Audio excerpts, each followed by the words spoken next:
আমি আজকে রাতের জন্য একটা মিক্স সবজি করব, পনির দিয়ে, চাল কুমড়ো দিয়ে, আলু দিয়ে। পনিরটাকে আমি ভেজে তুলে রেখেছি, আলুটাকে সেদ্ধ করে নিচ্ছি চাল কুমড়োর সঙ্গে। একটা সিটি দিয়ে নামিয়ে রেখে এবার আমি কড়াই বসিয়ে দেব। সেদ্ধ হলে কড়াই বসিয়ে তেল দিয়ে একটু জিরে ফোড়ন দিয়ে এবার সবজিটাকে, তারপরে পেঁয়াজ কুচিগুলো দিয়ে ভেজে সবজিটাকে ছেড়ে দেব। সবজিটাকে একটু কষিয়ে ভেজে তারপরে জিরে গুঁড়ো, ধনে গুঁড়ো, হলুদ গুঁড়ো অল্প করে দিয়ে নেড়ে চেড়ে একটু মিষ্টি দেব। মিষ্টি দেওয়ার পরে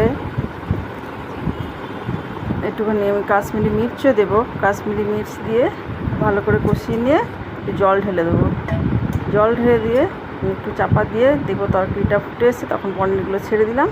তারপর ছেড়ে দিয়ে ঘি দিয়ে দিলাম একটুখানি, হয়ে গেল আমার তরকারিটা। খুব সুন্দর রান্না, গরমে হালকার মধ্যে খুব টেস্ট হয়েছে।